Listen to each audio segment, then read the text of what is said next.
I'm Evelyn. Hi, I'm Robert. And we're talking about it. I get it now.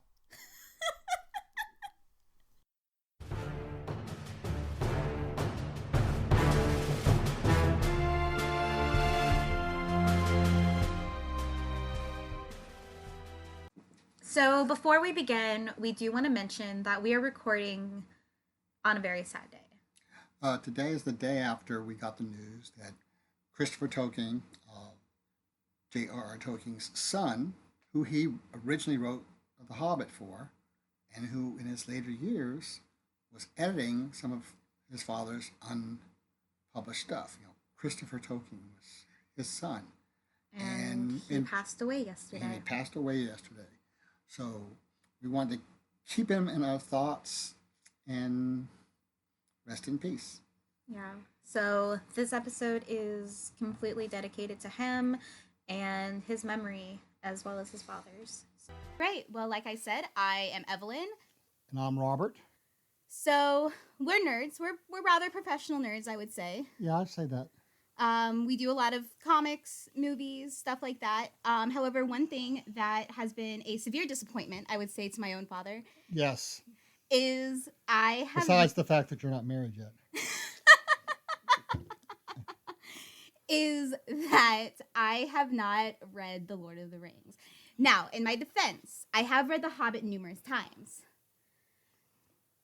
Okay. And?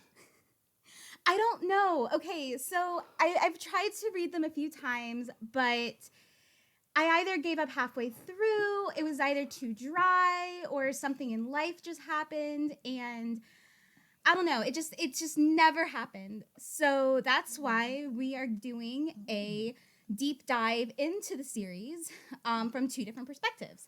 So I'll get into what I know in a second, but Dad, why don't you talk about your experience with Lord of the Rings? Okay, so the first time I read The Hobbit and The Lord of the Rings was when I was in my early 20s. Ever since then, I picked the books up every couple of years and reread them. Every time I reread them, something else different strikes me. I've also have written about The Hobbit as a device to use when doing spiritual direction. I did a paper on it for my doctorate. And I've also done a paper on it for the Journal of Religion and Pop Culture. So you would say that you know these books fairly well? Yes, I would say that. All right. So obviously, in contrast, I don't know these books very well. I've never gotten past the first book. But like I said, I've read The Hobbit. It feels like a million times, but realistically, I've probably read The Hobbit about 20 times. I feel like I read it at least once a year and sometimes twice a year. And when all the movies came out, I reread them as well. Okay. I have technically seen all the Lord of the Rings movies. However, I only saw the last two once because I was very young and it did frighten me. However, I have seen the first movie probably 5 or 6 times, and of those times, 3 or 4 of them were actually the deluxe edition because many of my friends, again, to their utter disappointment, are obsessed with Lord of the Rings, while, again, I enjoy it. I just never actually got around to reading them. So that kind of goes into, what do I actually know? What do you know? So what I know. So I know The Hobbit. Like I said, I've realistically read it about 20 times. I know that Sam is the real hero of the story, but I don't know why. I only know that because he's your favorite character, and at one point you even had a license plate. That said Sam Gamgee. Yeah. So I know he's the true hero, and he keeps Frodo alive and whatnot, but I'm excited to see why. Because I guess we should mention you are a pastor. Yes. So I do remember you going off a few tangents about how Frodo starts his journey at the age of 33, and that's when Jesus is 33 and starts his ministry. It's just a random tidbit I remember. No, he's crucified at age 33. Oh, crucified at 8. Okay, so I didn't even know that. Well, 33 is a major year for Jesus too. Right, and again, that's just speculative that he was 33. I know that Gimli, who's the dwarf, I pledge my axe. Again, from my Hobbit knowledge, I know that he's only a few years younger than Philly and Killy, Rip. And he was friends with them, and his father was actually one of the dwarves to go on the adventure, the original adventure with Bilbo. Um, I know the ranger guy becomes the king, but again, I don't know why. So I guess I'll learn.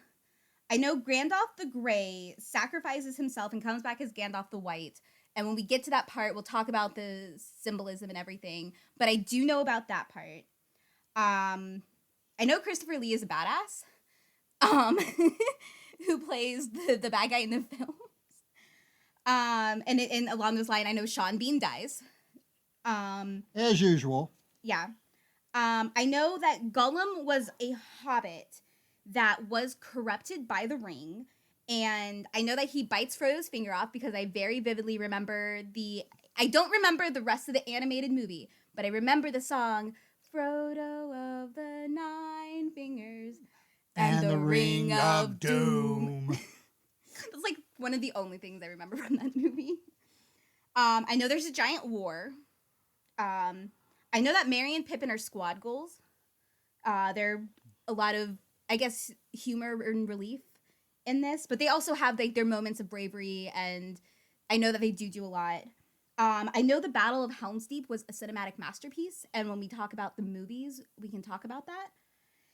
And then, of course, and I'm only allowed to say this once per podcast, Eagles can fix everything. Why didn't they do it? Any comments? No comment. He doesn't like it when I bring up the Eagles. And I just rolled her eyes at her. So I just rolled my eyes at her. So that's all the comment she needs. Because this is an audio format and people can see this. But that's why I said it out loud. All right. So as you guys probably guessed from the title, this is episode 0. So, like I said, we're just kind of talking about very shortly our experiences with The Hobbit, as well as talking about the prologue. So, since we kind of talked about what our experiences with Lord of the Rings are, I explained what I know and what I'm looking forward to knowing. Oh, and Treebeard. I know about Treebeard. I want to make a cosplay of Treebeard. I forgot about Treebeard. He soliloquizes. You're too short to do a cosplay of Treebeard. That's why I want stilts. Anyway, forgot about Treebeard. I know that he just goes on and on and on about poetry. You're better off being a dwarf. I'm very short, listeners. All right, so I guess we can move on to the prologue.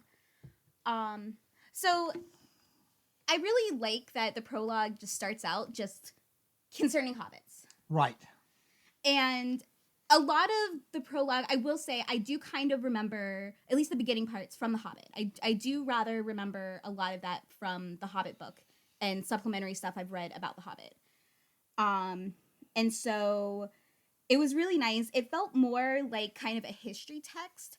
And while in the past I found that dry, since this time I'm committing to it and really doing a deep dive analysis of it, I'm actually rather enjoying it because it really, I feel, brings me into the world.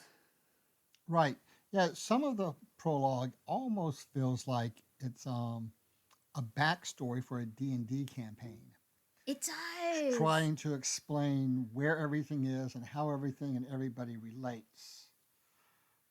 So I figured that this time.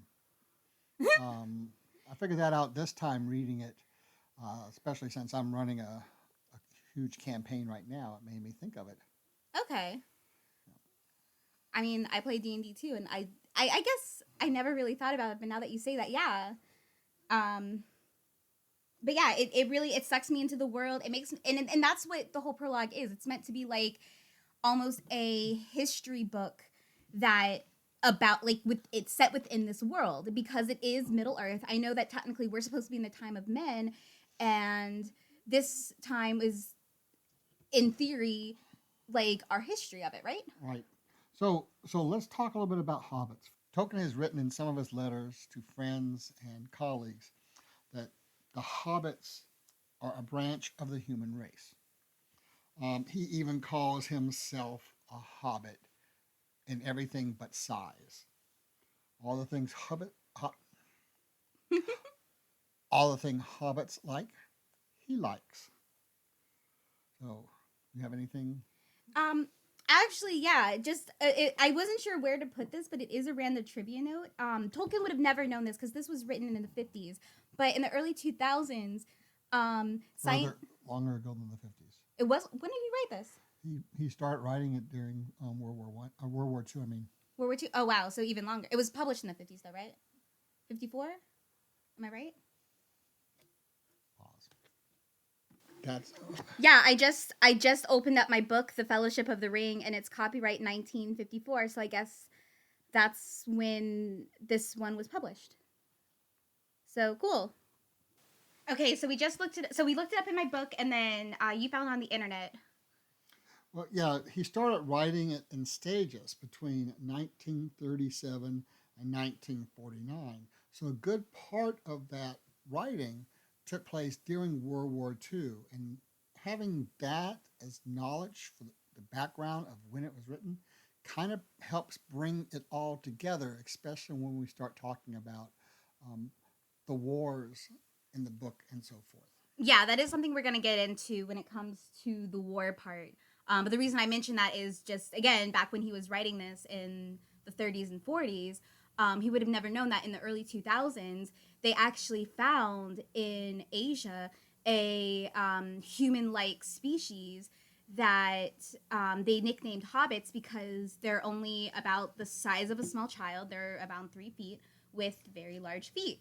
So they've been nicknamed a hobbit species. So I think it's fascinating that he said that, and then like 50 more years later, here we are where we've actually found something kind of similar.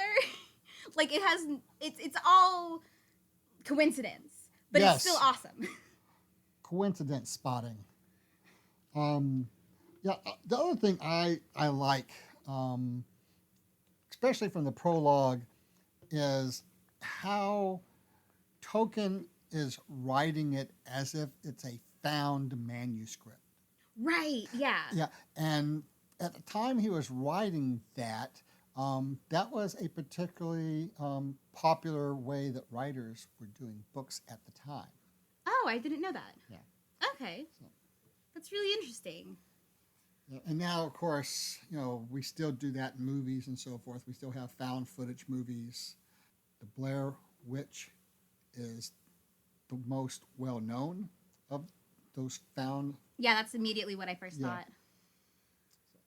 Awesome. And again, just talking about hobbits, concerning hobbits, um, something that I really enjoyed was that they described them as consistently wearing yellow and green clothing. And yellow and green clothing is typically happy, nature oriented, rather mellow. And I feel like even in their clothing, it kind of expresses how hobbits really are these free going folk. Um, and how hobbits are rather forgotten by history until this moment. And I really like this one quote. I'm going to read it from the book. It's, "Yet it is clear that hobbits had, in fact, lived quietly in Middle Earth for many long years before other folk became even aware of them." And I feel like that really drives home like just how important Frodo and Bilbo are, that hobbits have gone unnoticed. They really are, they're fair folk. They just don't do very much. They're very content keeping to themselves. Right, and they're also very connected to their land, because there's a lot of farmers Mm-hmm. um, type of vocations.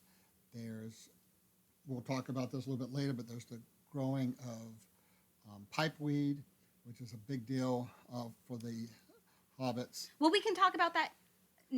Or do you have another note on concerning hobbits? Yeah. Okay. So the other thing about hobbits that I always found interesting is the fact that they have 6 meals. Of course, they have breakfast, lunch, and dinner like the rest of us, but they also have a second breakfast, something they call a lemonsies, which is really more like a morning tea. Then they have a luncheon, not just a lunch, it's a luncheon, which means you sit down and you have conversation while you eat. They have an afternoon tea, and then they have dinner. But there are some places where token also includes a supper after dinner. So there are six main meals, and sometimes they sneak in that seventh later in the evening supper. I guess that's one reason why they're so round. Also, might be another reason why. I mean, it's like which came first, the chicken or the egg? You know, being agriculturally minded in order to provide food for themselves, or is it because they always ate that much and that's why they became agriculturally minded? Yeah, that's really interesting. Cause yeah, they really do. I remember in The Hobbit they put a lot of emphasis about hobbits eating a lot and being known for their banquets and meals. And they reiterate this in the prologue, how they're known for their banquets.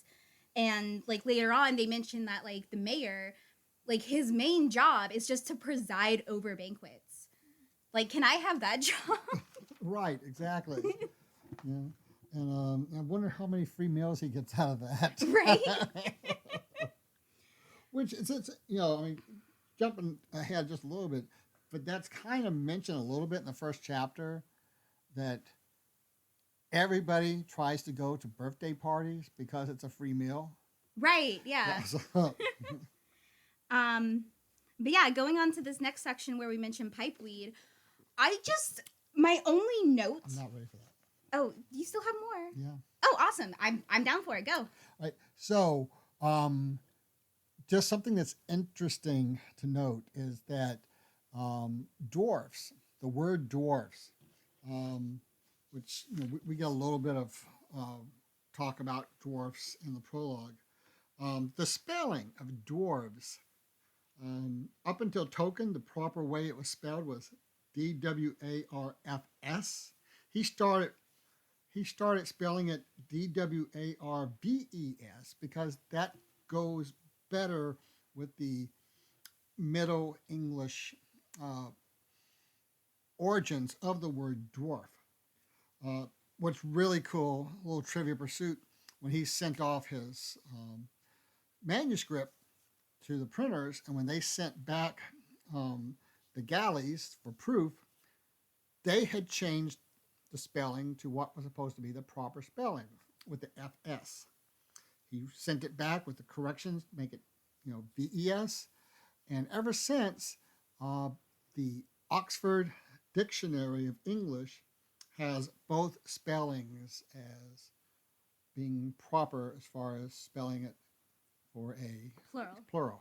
That's oh my gosh, that's so interesting. Yeah. See, again, that's one of the reasons I wanted to like do this with you is not just me reading it for the first time, but like having these two different perspectives because I would have never in a million years even thought to look that up. That's so cool. And the as I said earlier, the fact that the hobbits are related to humans, unlike elves and dwarfs, they are their own races. So that's one reason why they have more human characteristics than us too. I mean, sorry. That's the reason hobbits have that's the reason hobbits are more characteristically like us. Okay. So. Anything else before we hit pipeweed or no, we can do pipeweed. Okay. Yeah, so literally my only note on the chapter is I love how there's an entire section on pipeweed. And I know it's an art. And I know from that, like, you and your brother, like, you guys like cigars and such. And I know, like, we have some uncles that smoke pipes and that it is, like, a very difficult thing. You can't pack it too tight, too loose, because it can burn too fast, too hot.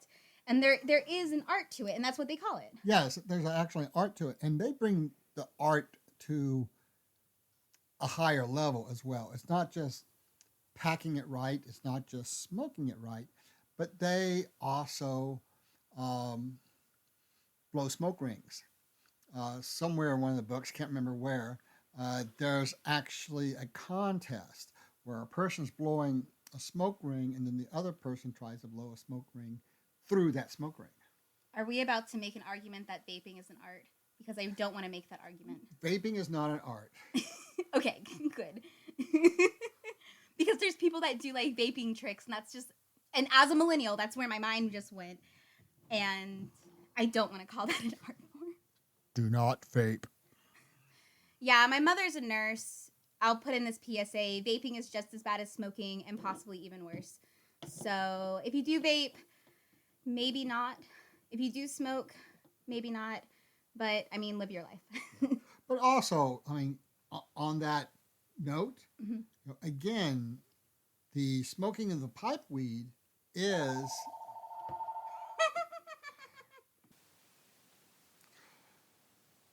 so in the books you don't see the smoking of pipe weed necessarily as a habit, as informing a habit, as in getting addicted to it. Uh, because it's an art form, it's usually done after the last meal of the day. It's a way to relax with friends. Um, Also, there are different types of the pipe weed, and they enjoy different types, different seasons of the year, or somebody may have a particular one that they like more than the others. So for them, it truly is an art form. It's not smoking to get the nicotine buzz.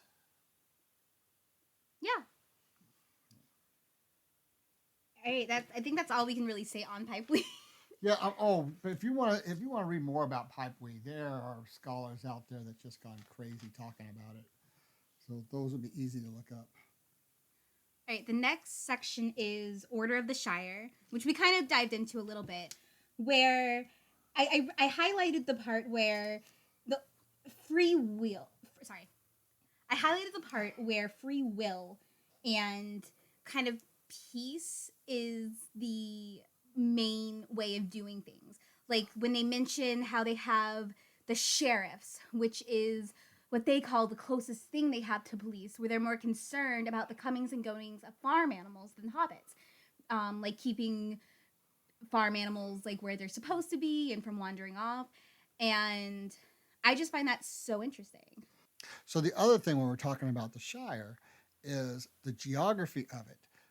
Tolkien gives us a huge amount of information on what the geography, what the land looks like around and in the Shire. Again, it makes it sound like it's setting up for a D&D campaign with as much detail as he gives. Yeah, it really does. And then he even goes more into like, we won't really get into it much, but they do get into the different sub races of hobbits, talking about like there's hobbits that live in the forest where they're a tad skinnier. There's some that lives in the foothills that are very friendly with the dwarves. There's some that live in the farmlands and the plains and the Right. hills. And again, that feels like a D&D campaign where you're having the sub races to choose from. Right. Choose from. Yes. Yep. Yeah, that's exactly what it felt like to me. Yeah, and when you're talking about the sheriffs, and it's actually spelled sheriff, which in fact is how it was spelled in Old England, because they were shires, they were protectors of the shire. So that's something Tolkien took from reality in from his part of the world. Uh, Again, jumping ahead just a little bit, it's interesting to note that they had to get a whole bunch of more volunteer sheriffs to protect Frodo's property the day after big party. I'm gonna mention it. I'm gonna mention that. Believe me, I'm gonna mention that. Um, when we get to chapter 1, guys, it's gonna be lit. But yeah, my other note was about the mayor, like just how he really does nothing except attend banquets, and Yes. that's just, and again, that really emphasizes how much like food and agriculture really means to hobbits. Um, Anything else on that? Well, do we want to go ahead and go into Middle Earth? Yeah, we can go ahead into Middle Earth now. Okay. So there's a lot of speculation about what Middle Earth is, and Tolkien said that Middle Earth, it's not a land or a world. It's not a geographical location, so much so. Um, Middle Earth is the Earth. Earth is in the middle between heaven and hell. Um, also, Middle Earth also comes from the idea of medieval. So going back to that time where there were no machines and no mass farms and so forth like that.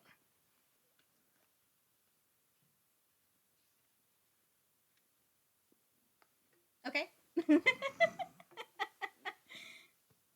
Yeah. So the next section is Finding of the Ring, which again I know all about because I read The Hobbit, and that's probably going to be bonus content later on down the line. Is us talking The Hobbit, but one thing I did note that was another quote that I really enjoyed that I highlighted. It seemed then like mere luck, and I know that a lot of this book is like, is it fate? Is it choosing to do this adventure, or are you fated to do this? Um, and then it also, like, I know that there is some implications that I've heard about, and I guess I'll see more into it when we talk about chapter 1. But how, like, Bilbo was meant to find the ring, and Frodo was meant to have the ring, and he was the one that was meant to go on this adventure, kind of thing. And so, like, having that, it seemed then like mere luck, really kind of sets that up, I feel, really well. Yes, I think so too. Yeah, because it's especially interesting that Gandalf is the one that chose Bilbo, and Gandalf is supposed to be Why are you saying Gondalf? Gandalf. Gandalf. Gandalf. Okay, keep going. Sorry. It's Gandalf because Gandalf in Old Norse means enchanted elf. Okay. So it's Gandalf, not Gandalf. Um, no, how Gandalf chose Bilbo. Yeah, Gandalf chose Bilbo Baggins.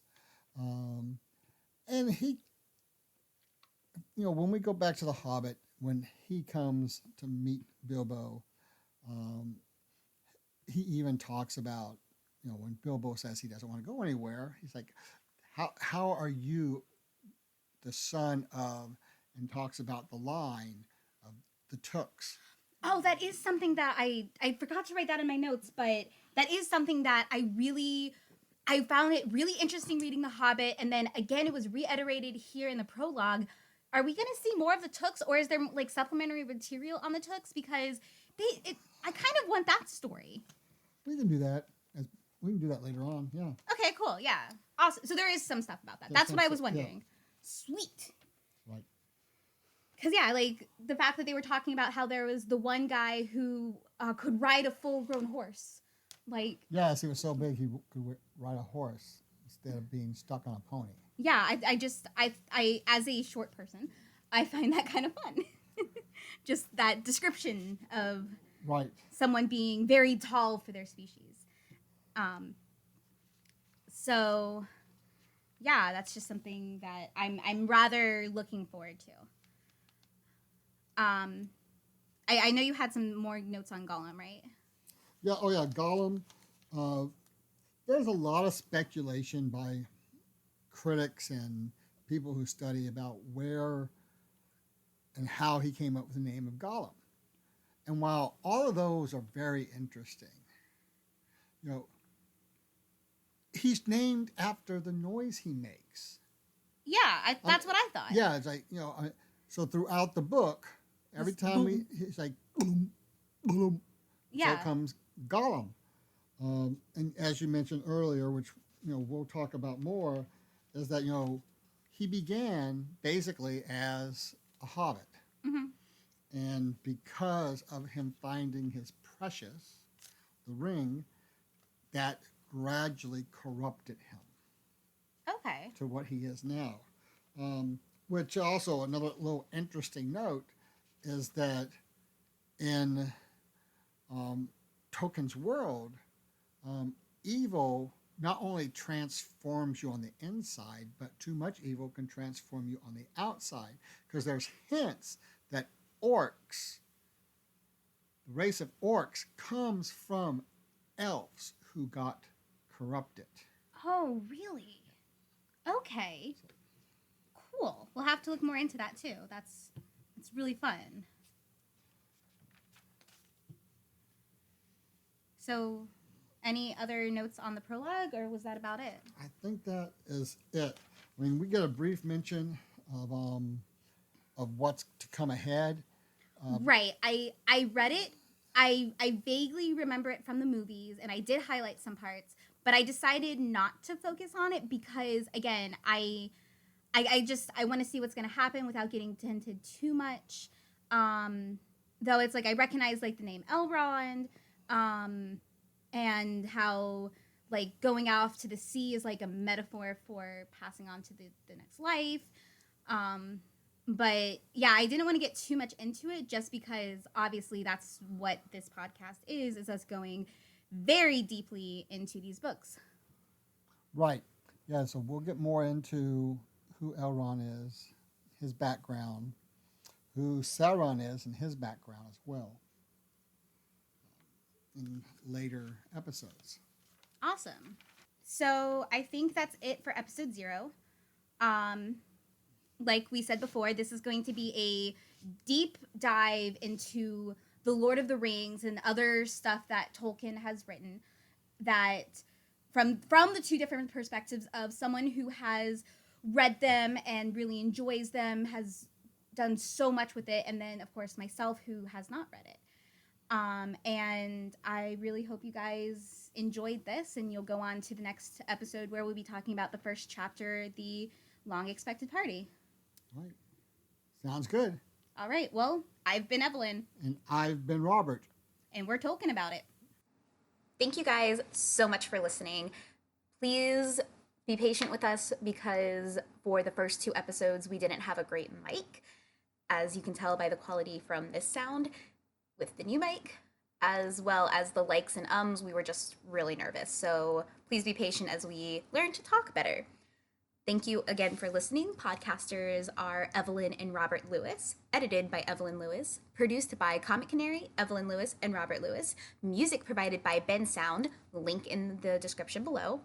Please follow us at tolkienaboutit.com, on Facebook at Tolkien About It, Twitter at TolkienPod, and Instagram at Tolkien About It. We'll hopefully be very active on social media.